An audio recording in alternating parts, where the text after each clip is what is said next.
Waktu dia mau tusuk, lalu bapaknya mengelak. Jadi yang mau ditusuk itu si ibu. Waktu mengelak, dia cerita jelas sekali. Lalu pisaunya nancap di kusen pintu kamar kami. Wah, saya pikir menarik sekali kasus ini. Kamu umur berapa waktu itu? Saya tidak ingat. Dan kebetulan mereka belum pindah rumah yang sejak kecil ini. Saya berkata, kalau begitu saya harus ketemu orang tuamu. Aduh jangan, mereka pasti malu dan marah. Karena mereka nggak pernah tahu kalau saya ingat terus sampai hari ini. Bahkan dia cerita, sejak kecil itu kalau dia masuk ke kamar papa mamanya, dia itu ingin coba pegang bekas luka pisau itu, tapi tangannya nggak nyampe. Wah, saya pikir umur berapa kamu, saya nggak tahu. Nah, setelah saya besar, saya masih ingat, dan itu masih ada sampai hari ini bekas luka pisau itu. Akhirnya diizinkan, saya ketemu ibu. Saya pelan-pelan ngomong supaya nggak tersinggung. Saya bilang, ibu, ini demi masa depan dan kebaikan anak ini. Dia itu takut untuk menikah. Ibunya nggak percaya, anak begini kok takut menikah, pacar sudah banyak. Ibunya bilang begitu. Tapi nggak begini kasus lain, saya bilang. Begini, masih nggak kena juga. Ya udah, saya akan jeblosan. Ibu maafkan saya. Saya harus ngomong. Ibu masih ingat ketika dia masih kecil, ibu berkelahi dengan papanya anak ini. Dan ibu ambil pisau. Dan pisau nyancap ke pintu kamar itu. Langsung berubah mukanya ibu. Maaf, ibu. Anak ini ingat sampai hari ini. Karena saya terbongkar, tapi dia terkejut juga. Cara yang paling baik untuk mendoakan, menyembuhkan. Boleh nggak anak ini, ibu, menunjukkan ke kusen kamar itu? Dia cuma ngangguk, lalu kami bertiga jalan ke kamar itu. Saudara, ketika si anak menunjuk dengan memegang goresan, saya melihat ada luka di kayu itu.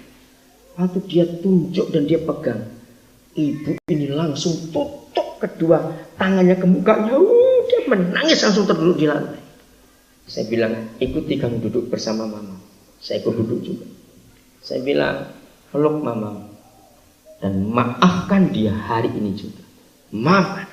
Waktu si anak memaafkan, ma, saya memaafkan apa yang mama buat waktu itu.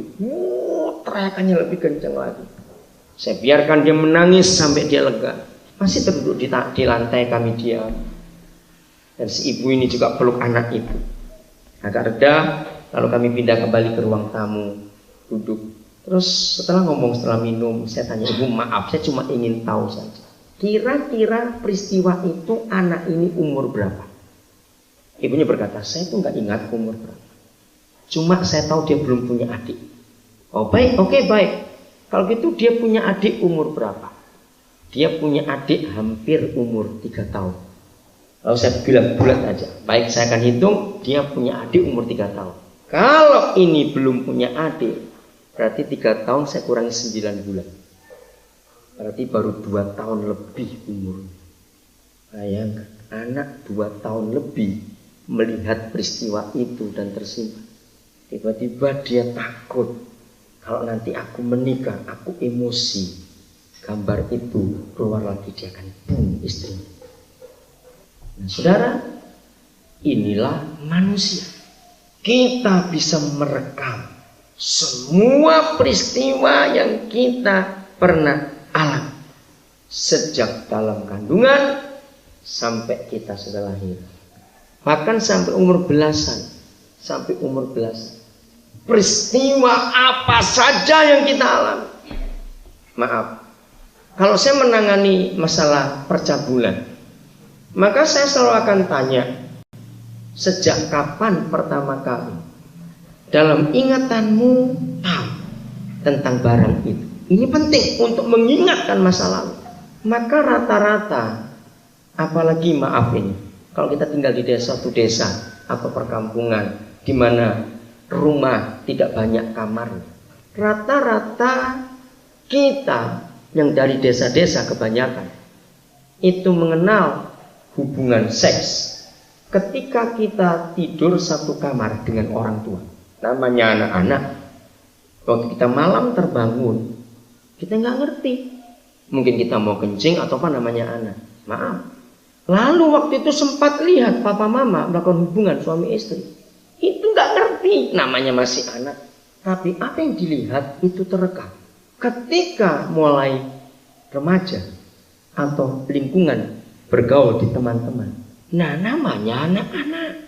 Ternyata teman-teman juga punya pengalaman yang sama, melihat ibu bapaknya seperti itu. Maka itu saudara, kalau kita lihat anak-anak lagi main-main, perhatikan. Ada anak-anak tertentu, walaupun masih kecil, mereka tidak mengerti barang itu, tapi mereka sudah berkelakuan seperti orang hubungan seks. Cepat ambil anak itu, doakan, minta darah Yesus menyucikan daya ingatnya yang merekam peristiwa itu. Nah, ini yang akan dibuat oleh iblis pada waktu naluri seks mulai muncul pada umur tertentu. Nah, perzinahan akan terjadi mulai saat itu. Mengerti kasus ini? Untuk apa saja. Inilah manusia. Jadi kalau kita melayani orang, mungkin melayani diri kita sendiri. Mungkin diri kita sebagai hamba Tuhan. Sudah sekian tahun aku jadi hamba Tuhan, selalu punya kelemahan. Yang ini terus. Coba kita ke belakang, ingat kapan aku mulai kenal sesuatu ini. Nggak harus seks. Bisa karena keuangan, karena iri hati, karena kedudukan. Anak yang dari kecil kenyang dengan kata-kata bodoh kamu. Sudah bodoh, jelek lagi. Kenapa kamu nggak seperti kakakmu?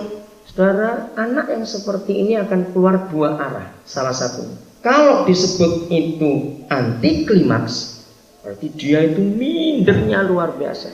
Dia itu nutup diri. Kalau toh dia jadi hamba Tuhan, dia nggak berani tampil. Dia takut, dia pengaruh. Karena kata-kata jelek bodoh itu memengaruhi. Sehingga walaupun dia berhasil sebagai hamba Tuhan, dia nggak akan bisa maju.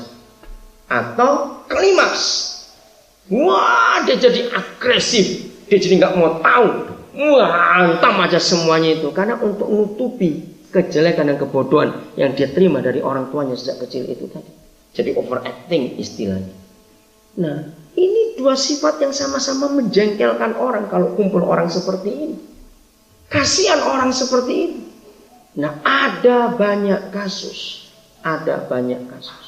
Nah, sekarang kita akan tunjukkan bagaimana firman Tuhan mengajarkan kepada setiap orang tua. Ulangan pasal 6. Kita lihat ayat ini. Ini ayat yang terakhir. Ayat yang ke-7 mulai 6 dah. Mulai 6, 7, 8. Saya akan baca. Apa yang kuperintahkan kepadamu pada hari ini haruslah apa? Engkau perhatikan. Nah, siapa engkau? Kita belum tahu. Ayat 7. Haruslah engkau mengajarkannya berulang-ulang kepada siapa? Anak-anakmu. Kalau begitu ini perintah untuk siapa? Untuk orang tua. Nah, ibu bapak, termasuk hamba-hamba Tuhan yang belum menikah, jaga diri. Kalau kita sudah punya anak, maka Tuhan ini ribuan tahun yang lalu, lebih 4.000 tahun dari sekarang ini, lebih dari 4.000 tahun sudah, Yes, Papa disuruh memberikan hukum ini kepada dunia. Orang tua harus mengajarkan berulang-ulang kepada anak-anaknya apa yang Tuhan perintahkan kepada kita. Kapan? Ayat 6. Perintah yang kapan? Ayat 6 lihat. Ayo, perintah yang kapan? Pada hari ini. Nah, saudara, hanya kitab suci agama Kristen. Tolong simpan ini, bagikan pada yang lain.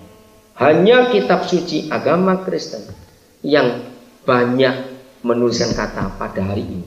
Pada hari ini. Buat saya, waktu saya mempelajari apologetika untuk melihat apa itu kedahsyatan Injil ini yang saya paling banyak gunakan.